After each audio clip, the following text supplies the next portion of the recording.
Welcome back to another episode of Practice Underwater. I have with me here today my co-host, Dr. Macarino, and I'm excited for part 2 with Kevin. If you haven't listened to part 1, go back to last week's episode.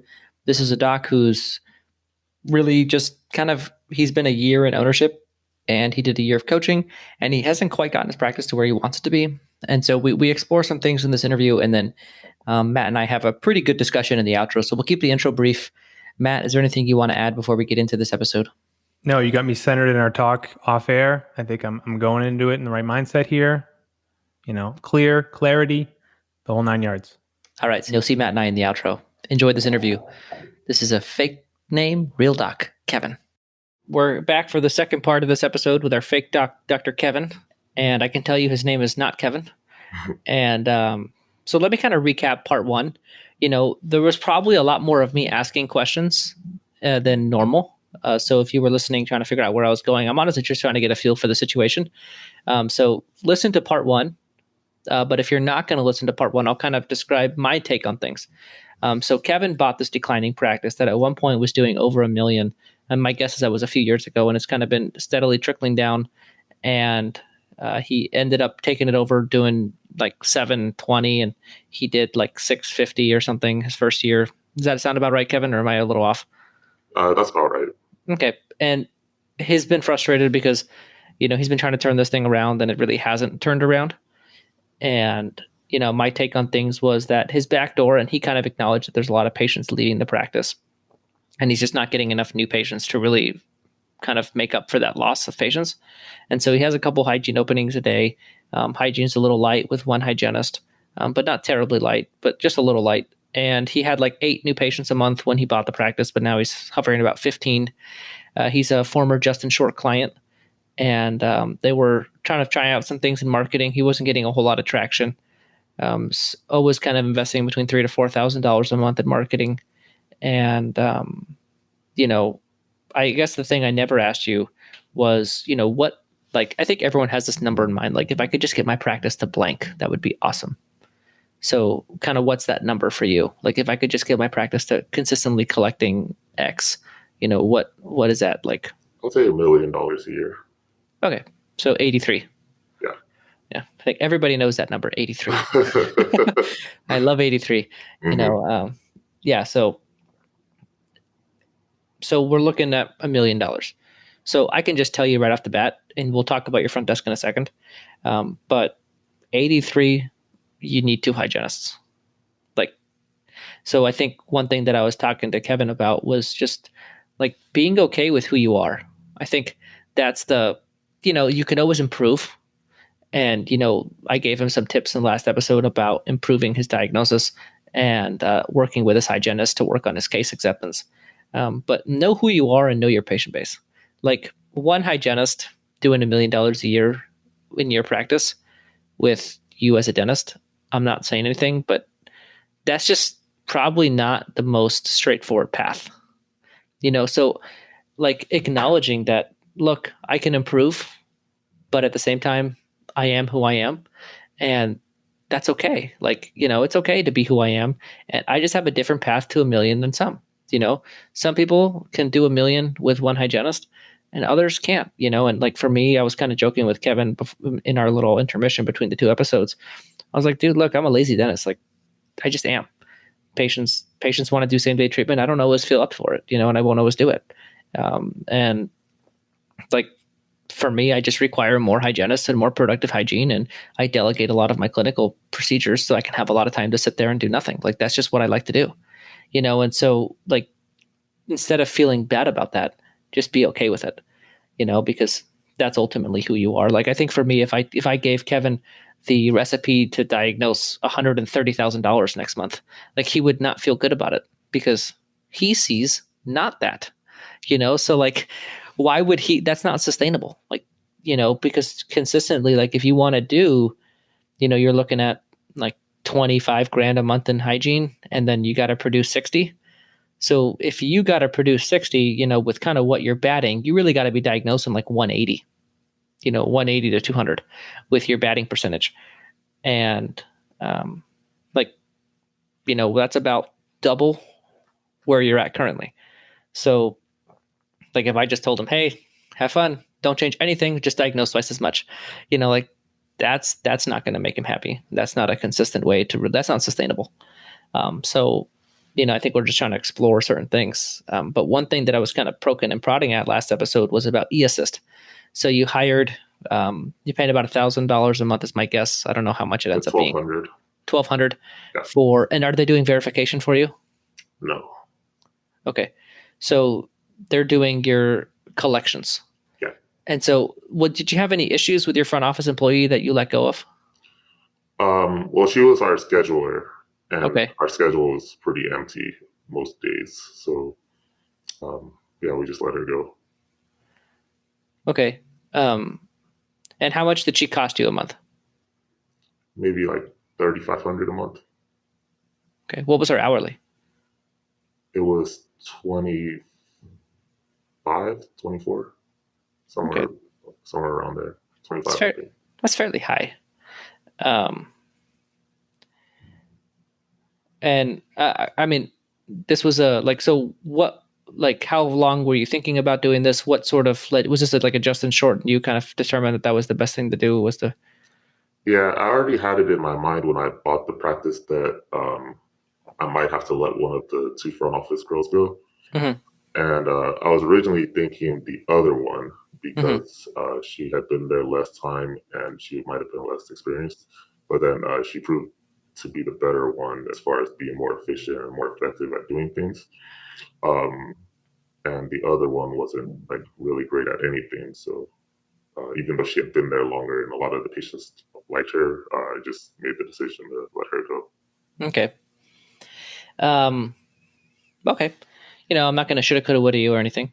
You did a net savings of $2,000 a month, right? Mm-hmm. Added an expense, took away one. And any other staff that were trimmed? Yeah. I got rid of an assistant as well. Okay.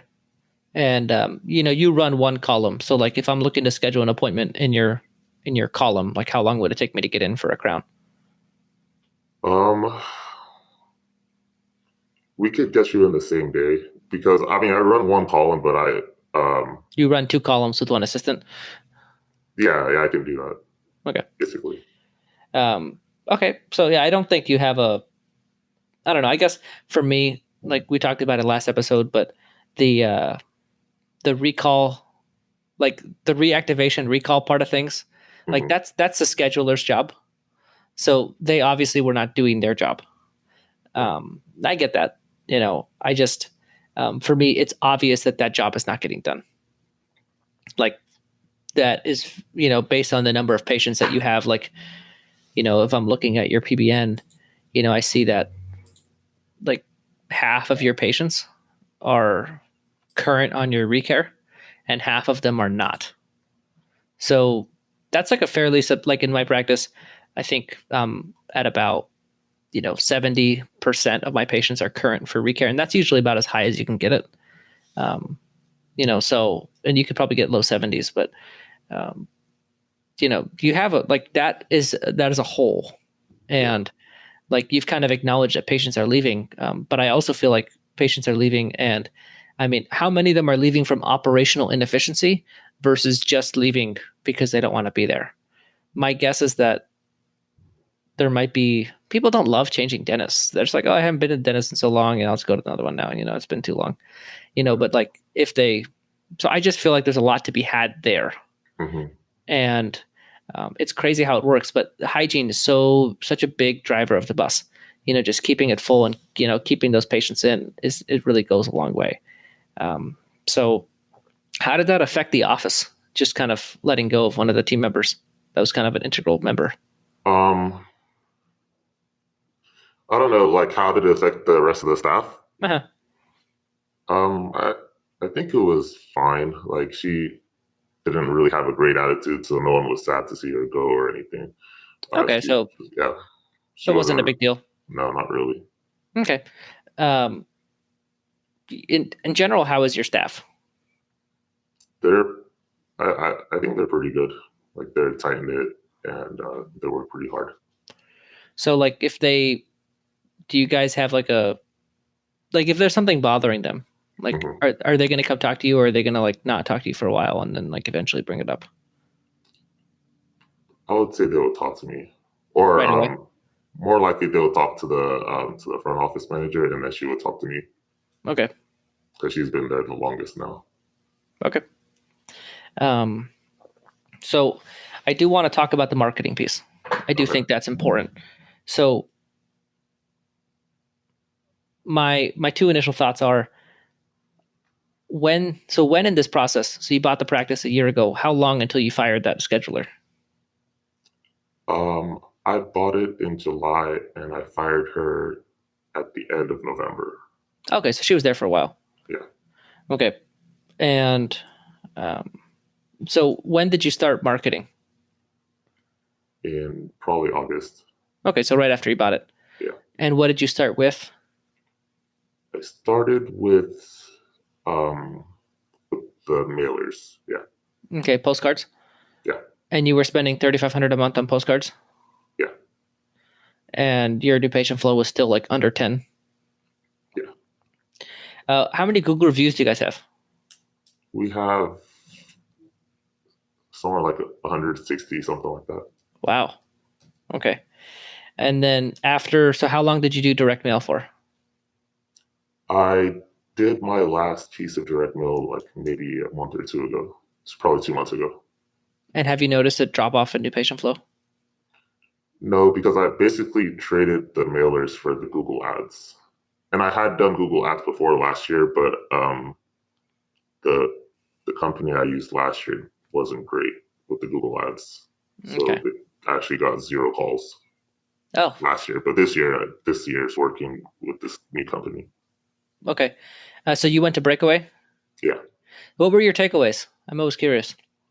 Um, well, I didn't have a lot of like systems before, and Uh, so it was really nice to have like this binder, of, like these are the things you can do, and like I really like the treatment presentation sheet where you don't have like just all the numbers from Dentrix or whatever that you're mhm. showing the patient. That's really helped a lot. Do you use that Yeah, every time? yeah. Good for you.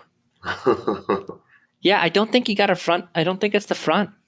Like, I really don't. Like, the fact that your front office goes into the operatory. So, are they trying to schedule them in the op? Yeah, Okay. Yeah, I think if I had to pinpoint the case acceptance thing, I think it's diagnosis. Just, and I'm not saying to diagnose any differently. I'm just saying diagnose everything that you see. Having a systematic way of looking at it. And every time I tell a client this, like, this is the stupidest exercise. Why are we doing this? And then they diagnose more. So I don't know. I mean, if Justin never told you that, or you guys never talked about that, or maybe you did, I would just go through it again as a refresher, and okay, then kind of run from it from there. But definitely, I would go through that exercise, and then also I would work with your hygienist. I think like that's where the ball's getting dropped. And I'm not okay. saying you're dropping the ball by a ton, or I'm not saying you suck. I'm just saying like Mhm, that's the opportunity. Your front desk seems great. mhm. I mean, I cannot tell you how long I've spent trying to get that spreadsheet implemented in my practice, and it has not happened. Oh my gosh! Like I'm like so about a month ago, my front office walked in and she goes, "I have one assistant that knows how to do that spreadsheet, and nobody else can figure it out." And it's not. I don't feel like it's that hard, but nobody can wrap their mind around it. And so I have like we made one custom with our logo and everything on there. So I have my front office finally walked in. She goes, "Okay, like we're done with this stupid spreadsheet." And so I printed it up on a piece of paper, and they like fill in the blanks with a calculator. Oh. And I'm like, this is just so the fact that you were able to implement that spreadsheet, I'm jealous. Yeah, Like, it's great. yeah, I no, like it a it lot. has the prepaid discount on there, and the patient Mhm. accepts the whole thing, and like that's great. Good for you. Um, yeah, I'm jealous. Anyway, but in the case acceptance arena, the ball is definitely getting dropped with the hygienist and you. Okay. That's your side. Mhm. And I mean, I would just so like, you know, we diagnose like the same 6 things over and over again. It's not like we're like these like super complicated people, so work on that whole process from start to finish, right? Like your hygienist, what are they saying to the patient? What are they taking a photo of? What are they saying? And then you walk in, what are you saying? And reevaluate that. So how did it go? Did the patient go well? How did they react to that? And then what I do a lot of times is, so I have this line. So for me, I use humor in every way in my practice. And so anytime I'm diagnosing a night guard, I always ask patient, like, how old are you? And they're like 26 or whatever, how old they're. And say, okay, well, your teeth look like they're 40, and then it's like I went on a limb. So then I'll go back and ask my hygienist, like, how did that go? Was that like a good way of explaining that to the patient? They say, no, patient got offended. That's actually what happened in that case, but it's like, okay, so then you kind of tweak it and you go from there. So I think just that finding your analogies and your stuff so that every time you're talking about a crown for this situation, it's the exact same from hygienist mentioning it to you diagnosing it to the front desk presenting it, which actually I think is going really well. So I wouldn't touch that process. But just that whole sequence and really working with your hygienist on coaching her to really have impactful conversations with patients. Like for me, I think this is something I had and it's funny because like now she's like my least resistant hygienist, but initially she was my resistant hygienist. She's in her 50s. I bought the practice and, it felt like she was the one that I was most, nervous about adapting to change. And I told her, I remember just the look on her face when I told her, studies have shown that dentists diagnose more and patients accept more when the hygienist leads the process. It was just for her a complete mind-blown mindset shift, so empowering her to really like, this is the impact you're having on your patient's health and showing them photos like in the middle of a procedure of like what it looks like when we treat that thing really helps them out. So I think just that intimate relationship between you and the diagnosis with your hygienist is extremely important. And, I the only reason I'm really harping on it and being annoying about it is because it's not so much diagnosis as it is the case acceptance. Like the fact that you're going in there with the breakaway sheet with your front office, like, I just feel like there's more to be had. Are you guys financing treatment for patients if they need help paying it? Yeah. We have Okay. the financing options that they mentioned in Breakaway also. Yeah, like the 3-month payment plan or whatever. Yeah. Yeah. So I really don't think that's your problem. I don't think it's front desk. I think it's you and hygiene. Mm-hmm. And so that's, something. But marketing wise, I still think for $3,500, I would want more than 15 new patients. Like, I guess for me, that would be something that I would. So, I mean, $3,000 on internet, like, where is that going? Probably, well, they're doing the website and then a lot of it's going into the Google ads. So they're redoing the website? They redid it already, yeah. Okay. And so are you paying that on like a monthly basis? I would say it's like all part of the package, them like, editing the website or like making changes whenever I need. Mm-hmm. And then I think most of that's going into the actual ads though. Okay. Okay. So I'm trying to figure out here. We have $45,000 a month of overhead. We only have 3 team members, mm-hmm. and we have $3,500 in marketing. Like, where's our money going? I have really high rent also. What's your rent? $6,000. Okay. And is that a triple net? Like, do you have to pay CAM on top of that? Or is that $6,000 everything included? $6,000 everything. Okay. So do you know your staff costs on a regular basis? Like, what's your staff typically costing you a month? I want to say it's somewhere around like 9 or 10,000. Okay. So 10,000. We got 6,000 in rent. We got 3,500 in marketing. All right. So what else do we have going on? We got $1,000 in e-assist. Yeah. We got supplies. So what's your supply bill typically running? It's usually not very high. So I'm not exactly sure, but it's not too high. I would say like 5% or less, maybe. Okay. My lab bills are not very high because I'm not doing a ton of Yeah. fun in dentistry. So I mean, we're missing like 20 grand here. Practice note. How much did you pay for the practice? I paid $625,000. Okay, so your note's running about $5 a month. It's $6,800, I believe, a month. What's your payment term? It's 10 years. Doing math in my head. Hold on. What's your rate? I believe it was like 5.24, maybe. Okay. Before we get back to the episode, I wanted to take a minute and thank Practice by Numbers. Without their help in allowing us to set up the shared practices dashboard, a lot of what we do on Practice Underwater wouldn't be possible. I want to take a minute and highlight a clip from the episode that we did with Rohit, where we highlighted some of the metrics that really matter most. I personally really like the dollar scheduled metric because I always like to see, am I growing? Am I kind of, in which direction are we going?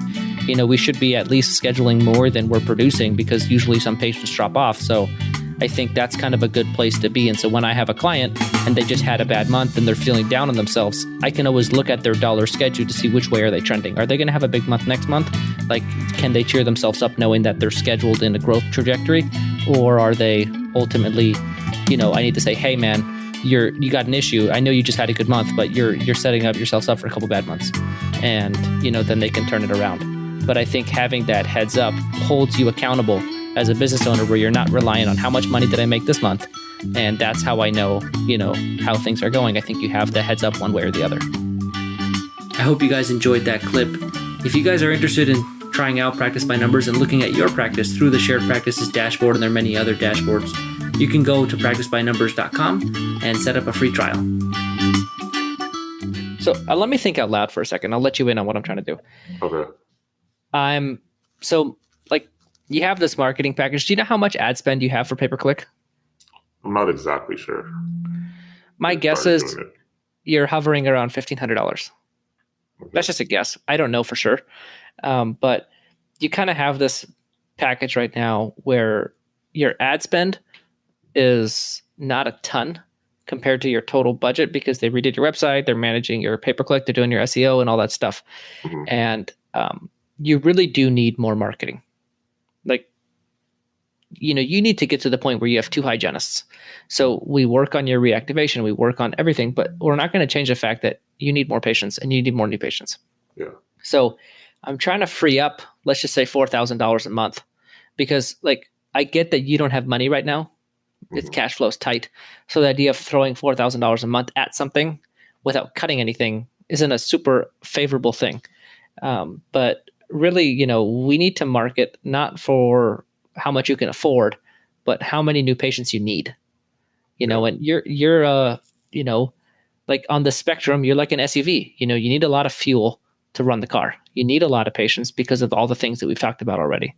Mm-hmm. So, realistically, you need to start growing that hygiene base to start supporting maybe 2 days a week where you run 2 hygiene and get it to the point where it can actually, the schedule will actually be full at that point, And so I'm trying to figure out where can we cut $4,000 off of your overhead so that we can put it in a really good marketing system that is not postcards. Mm-hmm. The thing, are you in an affluent area? Yeah. So postcards don't work? Of course not. Yeah. I learned that the hard way. So what kind of marketing would you suggest then? Something higher end. Mm-hmm. You have patients that are choosing a dentist not because of cost. Yeah. And my guess is everybody who came in that got your postcard said, I got your postcard. I looked you up online, found out you had good reviews, so I came in. Yeah.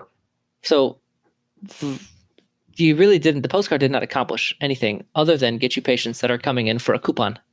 That's the thing I don't love about postcard marketing. I like direct mail. I just don't like postcard marketing because it's all you have room for is a big dollar sign, and so for me, it was a big paradigm shift of going from, and I don't want to talk about this on every episode. I talked about it on the last episode, but you haven't heard it yet, but we switched from I was paying 44 cents for a postcard and I'm like, okay, I went to paying 59 cents for a 12-page magazine. So like every door direct mail, but a magazine instead of a postcard. And that's like 12 pages all about my practice. So, Oh yeah. and it's just 12 pages of, for me, it talks about all of the features of why somebody would select me. You'll get a much higher response rate. So people that have done this have shown 3 times higher response rate from a higher end form of direct mail, because your audience is affluent. Your patients are affluent. They don't care about the coupon. They want the best dentist. And so, putting the reasons in front of them on why they should pick your office is going to be a much higher success rate than we have a coupon and here we are. You're hoping that they look you up and realize you're a good dentist. You're not telling them you're a good dentist. You're telling them there's a coupon, And so we had the same coach. We both did the same thing.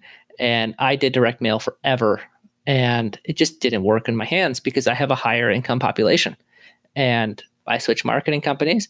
And they're like, yeah, of course it didn't work. You have a higher income population. And I was like, wow, that's frustrating, And so, we switched to a higher end. We appeal to our patient base. Our patient base has more money. They make decisions based on who's best, not who is cheapest. Yeah. And, your practice is low volume. And so you need patients that come in with complex needs because your diagnosis is low. So you need the type of marketing that's going to attract the patients you need at the volume you need. And the thing I love about direct mail, and I talk about direct mail, I'm not saying postcards. I like direct mail because it's the only part of marketing that we're doing that is predictable, but also outbound. So everything you've been doing online is all dependent on the number of search volume that you get, right? You're dependent on somebody looking up something and then you're going to be seen, but you cannot control that.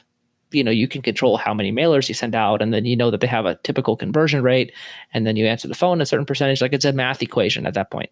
So we just need to free up enough space in your budget to afford the math equation, And for me, realistically, $4,000, $3,000 to $4,000 a month is a place I'd like you to start, And so where can we trim things, even if it means refinancing your practice note for 5 years, getting a longer term on it, which you can get a lower rate for sure right now, but a longer term, free up a couple $1,000s a month doing that, then free up, clean up the supplies a little bit. I'm not saying that you're overspending, but I'm saying everybody could clean that up a little bit. And then, find a couple more areas and then get yourself $4,000 a month to invest in marketing and give that a couple months. And then you'll start seeing what you need to start seeing, like an additional 4,000. Mm-hmm. Okay. Yeah, I'm not saying 4,000 total. That's an extra $500, because you're pretty tied up right now with the online marketing companies, my guess. Mm-hmm. If you wanted to tell them, all right, we're done, not going to spend another cent with you, that you have a contract, that's not going to work. And plus, you need the website and you need that stuff to be optimized because everybody they get your marketing, they go to your website, they look at your reviews, then they call. Yeah. So that whole process has got to be in place. You got the reviews. You just need the right marketing. But how are we going to do that, right? How are we going to free up enough cash to really make an impact in the right direction? And I think it goes back to the things that are free, reactivating and working on your diagnosis with your hygienist and your case acceptance, right? Those are 2 things that don't cost any money, but get you moving in the right direction. And then to be quite frank with you, it's really hard when you pay close to 100% of collections for a practice. Just that from a cash flow perspective, that just makes it challenging, right? So I always tell myself, let future George deal with that problem, And so, your name is not Kevin, but let future Kevin deal with the practice note. So what you need to do is be kind to current Kevin, and you need to finance that because that is a huge cash flow issue right now. Your rent is also a cash flow issue. But, at $1 million a year, your rent is at 7.2%. So at that point, it's not as big of a cash flow issue. We can't refinance your rent, to make the payment less, but we can refinance your practice note. And so I would try to find a 15-year or a lower rate or something to free up a couple grand on that, because you have a really high fixed expense. It's funny because your staff is so small. But then your fixed expenses are still big because you have these 2 kind of almost equal to staff expenses that together are more than your staff. That's really hard to come back from. And so, when you couple that with the lower diagnosis, the, maybe less than optimal case acceptance and the, retention systems, you're putting yourself in a difficult situation. Mm-hmm. So those would be kind of my areas where I would really pinpoint. And I would really start there. So, what are the things that you could do now is try to find myself, free up, just make $4,000 your goal. Okay. Really comb through your expenses. I want $4,000 a month freed up. And how am I going to do that?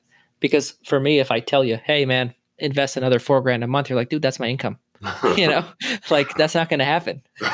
So you need to free it up another way. Yeah. And I know that feeling of you feel like you can't, your expenses, you feel like you're drowning in your overhead, because that sucks. I mean, that's so right now I'm a solo and I'm in between two associates. And so I feel like I'm very much kind of carry this big ship that's built for two doctors by myself. And, it's not fun. I don't like it. I don't like the overhead side of it. In your case, it's you have the fixed expenses of a 2 front desk, 2 hygienists, 2 assistant office. You just happen to have one of each. Yeah. So you're kind of in a different situation, but it's almost the same feeling of you feel like you're up against it, And so we got to break that cycle somehow. We got to stay ahead of it. And so for me, 2 front desk, 2 assistants, 2 hygienists, your fixed expenses, that problem goes away. The practice note, the rent doesn't seem like it's 14 crowns a month, it's just 1 hygienist production a month, so that's the difference. And, it's just it's the chicken or the egg, right? If we don't aggressively pursue the marketing, we're never going to get the patient flow that we need to cover the fixed expenses. So we kind of have to start somewhere. And, so I would start with what are the things that don't cost me any money and do those things first, but at the same time, cut my overhead so I can afford the marketing. So my goal is for you that if we can do that, we can grow your practice by $10,000 a month. And also at the same time, cut your expenses by $4,000 a month. So you can take home a decent income of an associate's income while at the same time investing $4,000 a month in marketing. Yeah. That would really be my goal for you. Because I don't want you to, at the sacrifice of your income, be, aggressively pursuing the future of the practice. Okay. So how was that landing with you? Yeah, I mean, it makes sense. So I feel like that's something I could do. So, Matt always gets on me because to date, I haven't really talked about your mindset. That's I think that's the one thing that I really haven't touched on, and I feel like that's an important piece as well because, how do you feel I guess how are you feeling in general, in terms of your? I mean, I would say it definitely kind of sucks not making as much money as I would like to. But I mean, I wouldn't say I feel overly down or anything because I knew going into it, I knew it would take a little while before I started making money, but I just didn't think it would take this long. Are you starting to get discouraged? Do you feel are you starting to get that? Because I always get those doubts of is it ever going to turn around? Yeah. I have been feeling kind of discouraged lately. So, but I do have, I do believe that it's going to turn around at some point. I just have to put a little bit more work into it. And I don't know. And I don't want you to I think it's really hard in this day and age. And I'm going to make it a point to talk about this in every episode. When you see people on Facebook or whatever, lying about how much money they make, that's a really hard thing to. Are you on Facebook at all? No, not anymore. So good for you. Yeah, it's tough because I guess you have this idea in your mind that everybody is doing this unsustainably well. Mm-hmm. And there's definitely a lot of people out there. And I always feel our podcast does such a, for me, one of the big reasons why we started Practice Underwater is somebody like yourself. if you listen to our show, you're like, everybody is making so much money and I'm Yeah. not making that much. Like that sucks, but that's not reality. Like, I mean, I'm not saying you are reality, but like, I think people need to hear this side of it too. And the only way we can make that happen is if we call you Kevin and change your voice, because nobody's going to get on the show and brag about their difficulties, and like I sit here and I kind of openly talk about things that are not going well in my practice, but I think that comes from like seeing how hard it is for people not to hear that. Like, I think people need to hear how hard it is so that they know, like, somebody's in your exact same situation listening to this right now and really happy that you came on to talk about it because they thought everybody was making 500K, but that's not reality. Like, not everybody, there are people, like, it's possible. And for you, it's probably your future, but it's just not your present, and so I think just like for me, I really want you to, if there's nothing else you get from today, I want you to just like have a little bit of self-compassion on the, like, it's okay that you are not as far along as you want to be. Like that's not a big deal, and like you obviously hired a coach and everything was like geared up to ready to launch, and it just hasn't happened for you, but that's okay, and I'm the last person that's going to make you feel bad about being where you are. Like, you reached out to me, we got you on air. Like, we're very much working towards the right direction. It's just going to take time, and that's okay. Yeah. So I don't want you to feel bad. And I think you did a big service for a lot of people coming on the air and talking about your situation, because the reality is it's not easy, especially when you don't like I hope this show is never bragging for 2 hours, like about somebody, that's like the last thing I want it to be ever. So what kind of thoughts, questions, anything that comes to mind? At what point would you hire the second hygienist if you were me? You really want to get to the point where I cannot fit anybody in for a week and a half. So here's the thing. For you, it's probably really hard. Let's just say I were to tell you to hire a second hygienist for 2 days a week. What runs through your mind? I have all these openings already with just one hygienist. Bingo. So what is that really? That's I mean, you're up against your expenses right now, right?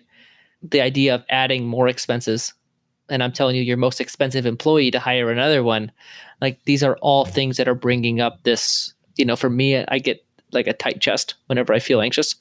So that's my sign. Anytime I feel anxious, tight chest. Whatever that feeling is for you is probably coming up. If I were to tell you, like, you have to hire a hygienist full-time tomorrow, like, you're going to feel that somewhere in your body. And I don't know where that is. I mean, but you said like one opening a day.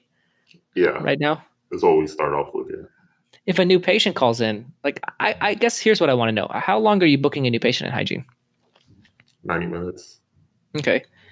So I want you to go into the schedule tomorrow, and I want you to say, I'm a new patient and I'm calling. Like, simulate this experience for a new patient. What are my first 3 options? If you don't have 3 options in the next 2 weeks, that's a problem. Because I'm telling you need to see more new patients, and you don't have room for any more new patients. And I'm telling you that you have a lot of patients overdue for cleanings, and you don't have any openings in hygiene if you can't get 3 spots for a new patient in the next 2 weeks. So always use that as your gauge. 3 spots for a new patient in 2 weeks. Okay. And like, reality is, it's not always going to work out for you. Like, you're going to bring a hygienist on and they're going to be open. Like, that's part of it. I'm not telling you I have the silver bullet to keeping full hygiene. I mean, my hygienist listening to this right now would crack up if she heard that. Like, they've had more openings than anybody else. But I think for me, like, one thing that I do well as a coach is helping people think about hygiene openings differently. So let me kind of walk you through this. So you said one opening a day. Yeah. So for me, one opening a day is my baseline. That's totally acceptable in my practice. I think one opening a day is a great target. You want there to be some flux. Like, I don't want the schedule to be so full that nobody can get in, because then I'm not like, so for me, like, let's analyze the hygiene opening thing. And I'm going to do this as many times as possible because this is just my favorite topic. So right now we have so your hygienist is producing 126 an hour. or 158 an hour. So 158 an hour. How much does your hygienist make? 40 an hour. 40. So she's producing 4 times her pay. So do I care if I have an opening? Not really. Because every hour she's with the patient, she makes 4 times her pay. So if you were to hire a new hygienist, how much would that cost you? For another 40 an hour. Another 40 an hour. So if you had them there for the full morning, let's just say half day, right? Let's do half day increments. Or let's do a full day, $320, 8 hours, right? So that's costing you $320. So how many patients do they have to see in a full day to not cost you any money? You haven't hired any more front desk. You haven't hired any more assistant. You haven't paid any more rent. You haven't done anything other than hire another hygienist. How much is that hygienist costing you a day? Like $2. $320. Okay, yeah, $320. And so they need to see 2 patients to pay for themselves out of 8 openings. Are you starting to see what I'm trying to say? Yeah, I'm starting to see it. And you as a dentist are a SUV. So you need a lot of fuel. And the cost of adding fuel isn't that substantial. You just need to fill 2 out of 8 openings in a day. So I'm always aggressive on adding hygiene. And in my personal situation, maybe too aggressive. But whenever with clients, I usually say start with a day, fill it up, add a second day, and then don't add any more than 2 days unless your new patient flow is really kicking up. But if it's just like maybe a day, just add a day and that'll give you room. But I'm not saying do it right now. I'm saying go back and do that exercise, right? Like if I were to call a patient overdue for recare, am I offering 3 appointments in the next 2 weeks? A new patient, 3 appointments in the next 2 weeks. Your existing patients that are coming back in for overdue cleanings, they're okay to wait. You called them out of the blue. They're not urgent to come back. It's the new patient, right? They got like this wind of momentum to go see the dentist for the first time in how long? And they want to be seen quickly. And so 3 openings in the next 2 weeks. Let that be your guide. And if you're averse to risk, then open 1 day a week or a half day. I would do a day, to be honest. I'd probably do 2, but just open a little bit and just, you have to have the stomach lining. You know how when people tell you you invest in stocks, you have to have the stomach lining to handle the downturn because you're going to get the upturn. Yeah. So for you, your biggest issue right now is not diagnosing enough. And your hygienist needs to have 2 of 8 openings to pay for themselves. So if they have 3 appointments scheduled, then you just did 3 extra exams, diagnosed 3 extra exams worth of treatment, and made $160 that day off of the hygienist, which for you is probably, that would be a substantial increase in income. So that adding a hygienist move is very important, especially for you, right? Know thyself and be okay with it. I am an SUV. I'm not telling you to stay in SUV and don't do anything about it, but just know who you are, right? I'm Mr. not diagnosing very much and not converting super great right now. So I just need more patients and I have high fixed costs. So you got to break the cycle. And so for me, I'm always a huge proponent of, even you run 4 days a week right now? Yeah. So the cost of adding a hygienist, have you ever thought about adding a 5th day? I've thought about it, but I haven't done it because we're not full on our 4 days. Bingo. So the cost of adding a hygienist would do so much more for you. It's so much cheaper than bringing all your staff back in for another day, right? You just paid for a hygienist 3 days a week, just bringing your staff back in for 1 day. So for me, you really, if that's, I don't think that's going on super, I don't think you're I think you're about at capacity right now, but we're trying to ramp it up, right? Yeah. We're trying to get more patients into hygiene and we're trying to get more new patients. And for those 2 things to happen, you got to have more availability. And you just have to know that you're an SUV. You burn a lot of fuel. And we'll work on that. We'll try to be like a mid-sized sedan, but at the same time, do you understand that analogy, by the way, when Yeah, I I talk do. about okay. Yeah. So we're going to work towards being a mid-sized sedan, but in the meantime, we also need to get you more patients. And then as far as like my staff calling more of the existing patients to try to get them in.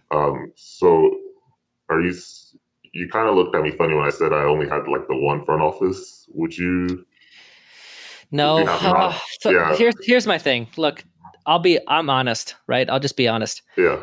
I didn't love that move of just firing the front desk just because, I don't know, like save $2,000 a month. Like for me, if I could have really had that person focus on filling my schedule and like worked with them and like, and if nobody liked them, bad attitude, like that's where I started to feel better about it. Yeah. But you're tough because you have like, so you outsource something that I don't know if you have to outsource that or not, to be honest. I mean, it seems like your front desk has time to go back into the room and present treatment. I guess for me, that's I'm sure everybody listening is trying to figure out like where Justin and I disagree or whatever, like, and I love him. I just like fundamentally disagree on the one front desk thing. Like, I just fundamentally disagree on that, and I think if we're trying to build to a 2 hygiene office, like we need to be front desk staffed appropriately. And I'm not telling you to hire anybody, like not right now. Yeah. But I do think that has affected you. Because you took on an expense and took away one. So like our net was probably like $2,000 of a net difference in our overhead. And when you're paying so much for all your rent and overhead, like staff and everything, like, I mean, your staff expenses are actually small, but it's like your other fixed expenses that are large, your debt service and your rent.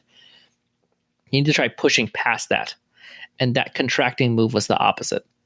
And so me being honest, I didn't love it.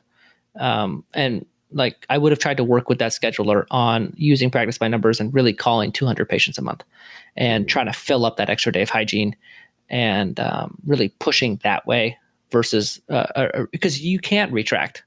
Like some people have the option to cut back. Yeah. Like you cannot cut your expenses anymore. Like I'm telling you to finagle $4,000, but like your practice note and your rent are high. Like you can't work around that. Those are those are in stone expenses, so you have to go the other way. You have to outproduce them, and cutting a staff member, like that just like, I don't know the effect that's had on your call answer rate or your new patient conversion on the phones. Like for me, I see that as probably being a contributing factor, but not one that I would change at this moment because I don't think you have the cash flow to support it. But I didn't love that move. No. Okay.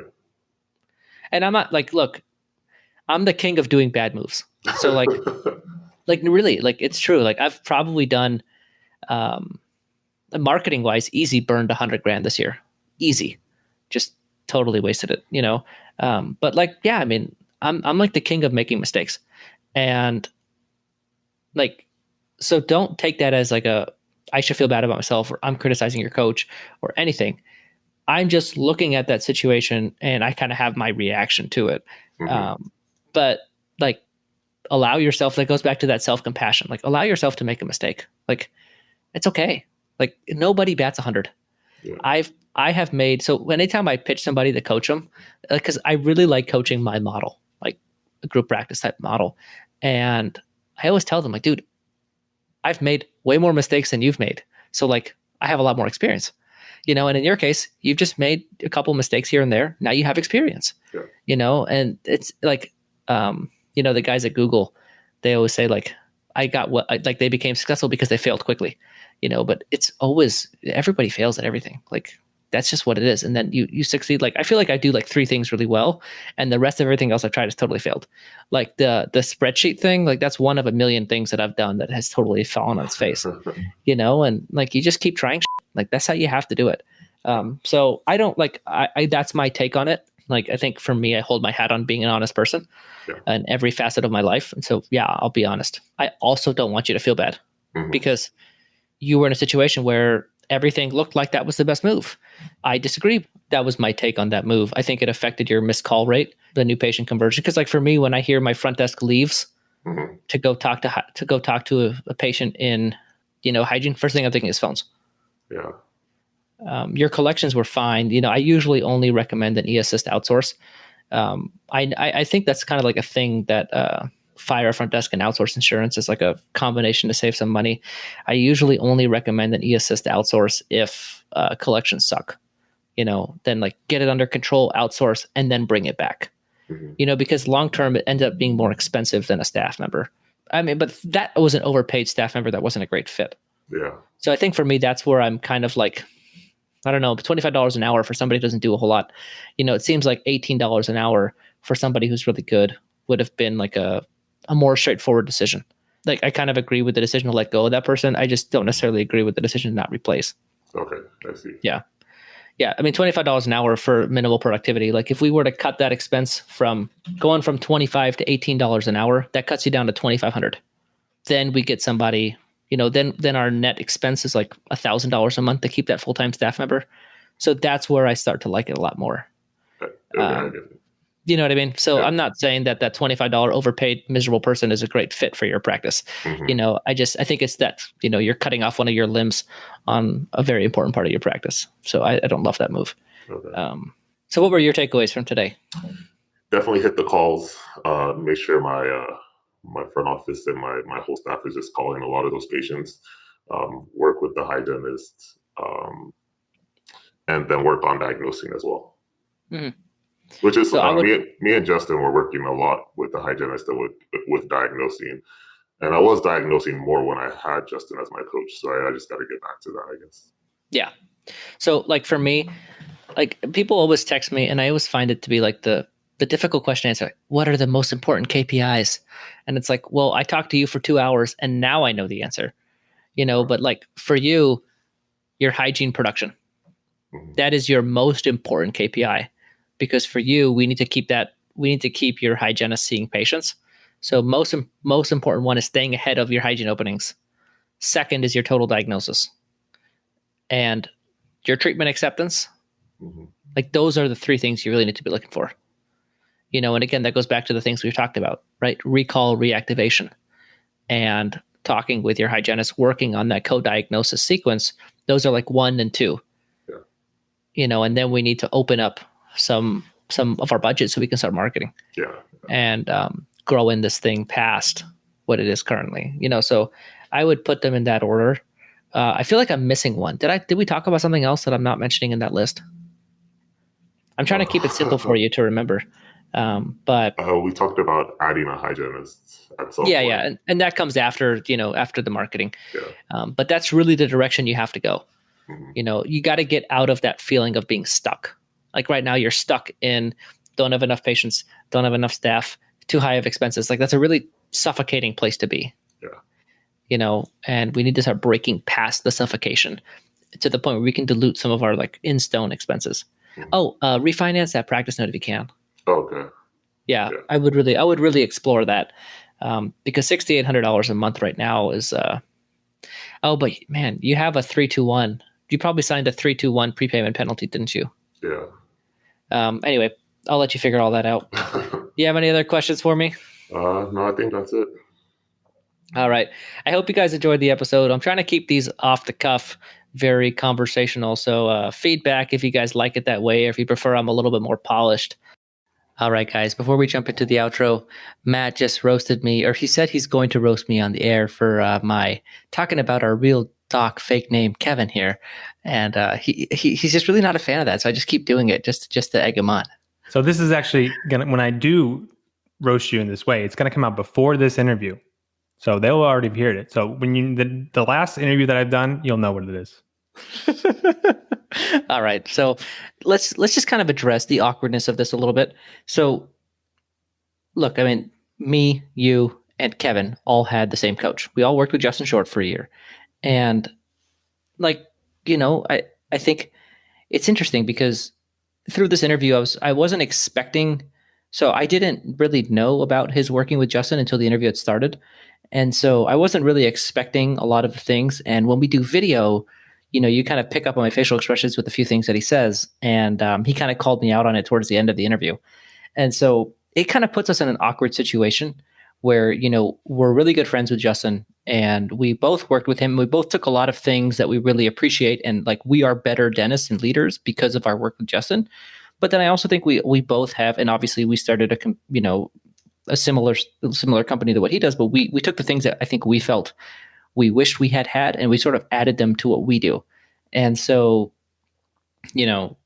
it's awkward. And so I'd rather just address that up front and be upfront about it as opposed to sort of dancing around it. And so, Matt, do you have anything you want to add about that? It's a little awkward.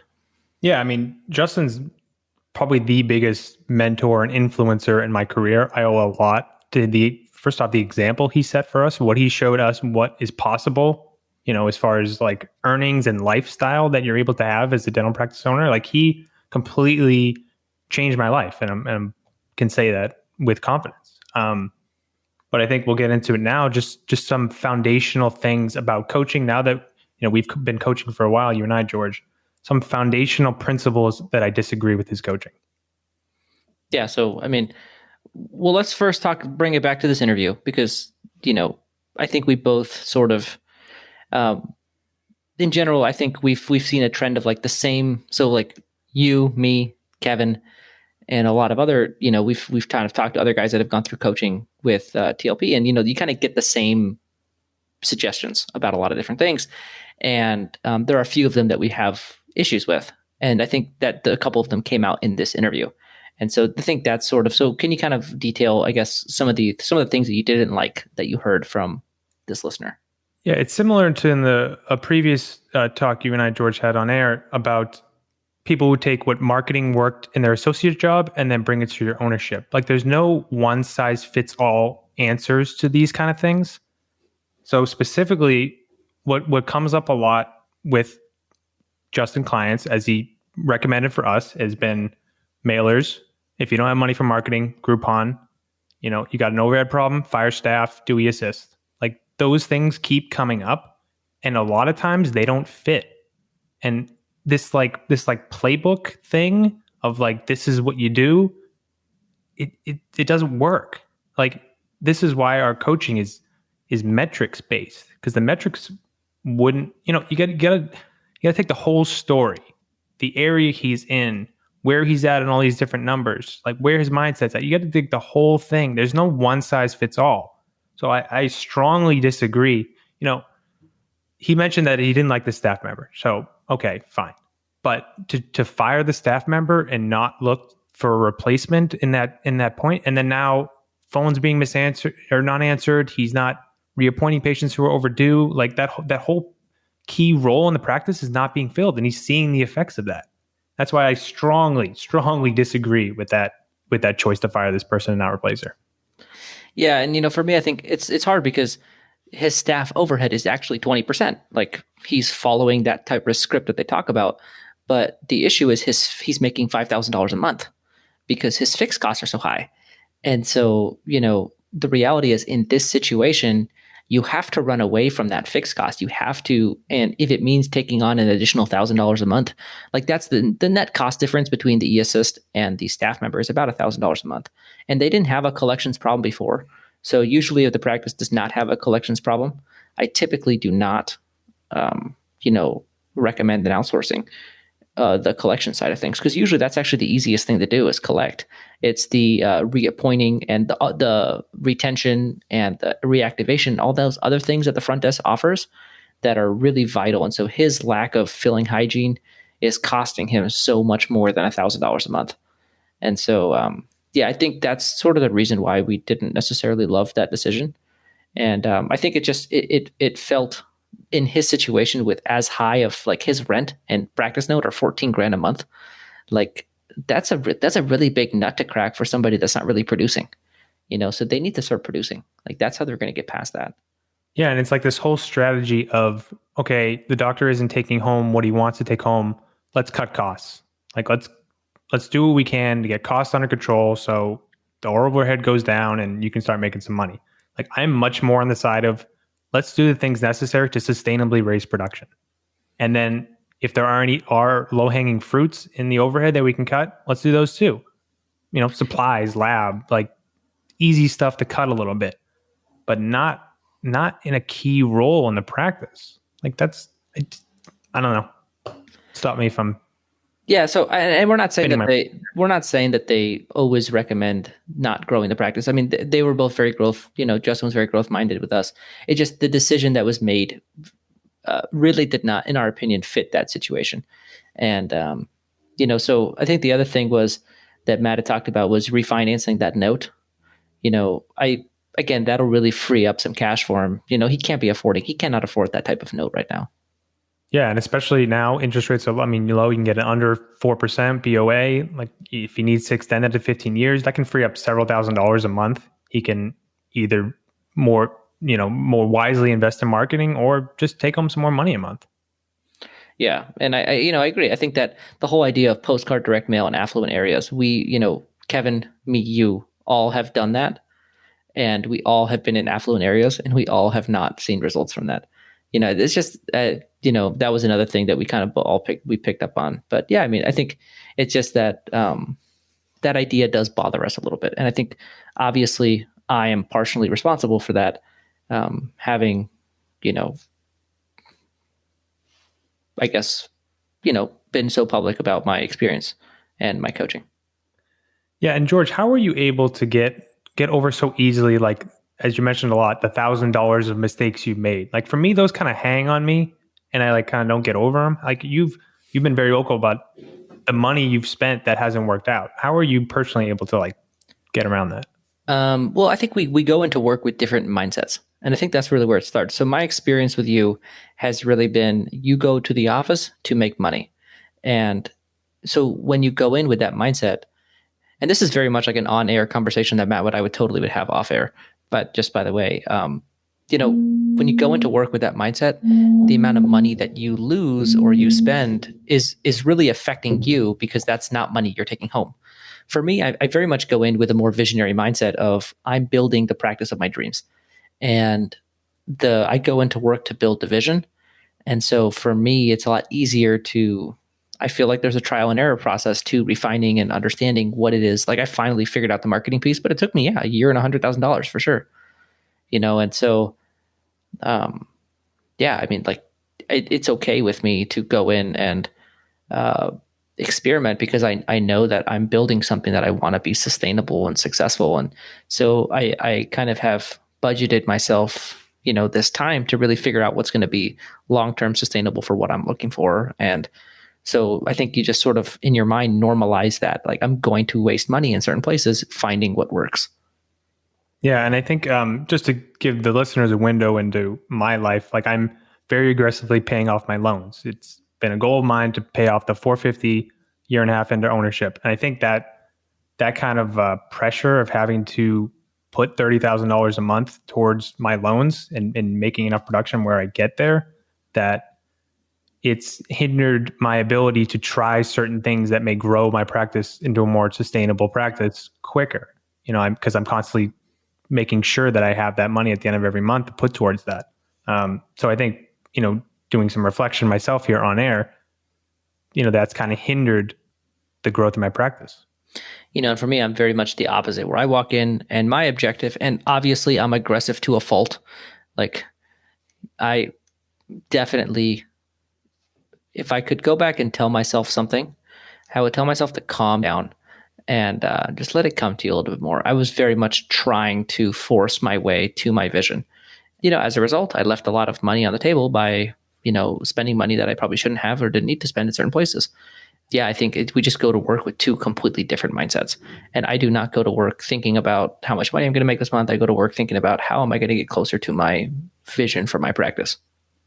Yeah, and that's something I'm now introducing in my practice since working with you the last 6 months, George. So thank you for that. I really liked in this interview how also you were reassuring him he's okay where he's at. Like he's perfectly fine. Like even all that happened in the past year, like he's fine where he is. Like he now has a little bit of a roadmap to improve his situation, and I'm confident he'll get there. It's important to have that piece of self-compassion because like you had talked about, right? Like you really sit on your mistakes, like the losing thousands of dollars really eats at you. And obviously for me, like it's not easy to sit up here and, talk about practice management and, position yourself as a person that knows what they're talking about and then make mistakes in your own practice. Like that makes it very challenging. And so for me, it was very much a learned skill of being compassionate with myself and allowing myself to make mistakes and being forgiving of myself. And so for him, I'm like, dude, like I almost wanted to give him a hug, like it's okay. Like it's not a big deal. Like we'll move on. And I think it's important for people to hear that. Little dental therapy piece at the end there. Yeah, I mean, for sure. Therapy is important, and I think it's much more needed than I think people like to realize. But yeah, you need to have compassion and you need to know that it's okay. It's that acknowledgement. It's just acknowledging them for where they are in their career and what they built, and how so early on in his career, it's still very impressive. Yeah, like I think I've already talked about it on air, but I got on the phone with Paul Etchison, and he's somebody that has the type of practice that is like very much like I talk about building my vision, like. It's very similar to his day-to-day life. And, he's like, dude, you're doing great. Like, calm down. Like, and that was really the first time I started to see it from like, I started to be able to relax because, I needed that, metaphorical hug from Paul telling me that it's okay, so, I was trying to offer that to Kevin and let him know like, dude, it's fine. Like you are where you are. It's not a big deal. Let's just move on. Yeah, and that's something I brought to you on the golf course. Like when you were playing so horribly last week, fine. Like you're doing great, even though you're losing to me. Dude, and like, we had Matt kicked my ass in golf so bad. It's okay. Yeah. It's okay to be bad at golf. I mean, it's a tough sport. Okay, let's go on a 2-minute aside here. So Matt and I play virtual golf together. So we have golf simulators in our homes. Ever when you put it out loud, dude. I mean, I got to talk about it. So we play golf together. And it's simulated like real life golf. It's not like Wii golf. Like this is legit golf. We're hitting balls into nets. And I've always beaten him every time. And then we get out on the golf course in Arizona and he just kicks my ass so bad. And, it was frustrating. I'm a fairly competitive guy and I don't like to lose. And Matt's a competitive guy and he was winning and I did not like it. And so, that was not okay.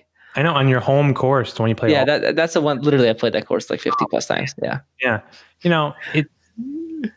It's fun. It's all in fun, George. I love getting on the same with you doing nerdy things like playing golf with someone who's 3,000 miles away. It's all in good fun. All right, guys. Well, I'm excited for the next episode. Thank you for listening to another episode of Practice Underwater, and we'll see you guys next week. Thanks for listening to another episode of Practice Underwater. We'll see you guys next week. If you're interested in one-on-one coaching with either Dr. George Hariri or Dr. Matt Garino, our contact emails are in the show notes. And if you're interested in being on Practice Underwater as a guest, where we could look at your practice anonymously, you can go ahead and contact the email in the show notes and follow those directions to get on the show. Thanks, and we'll see you guys next week on Practice Underwater.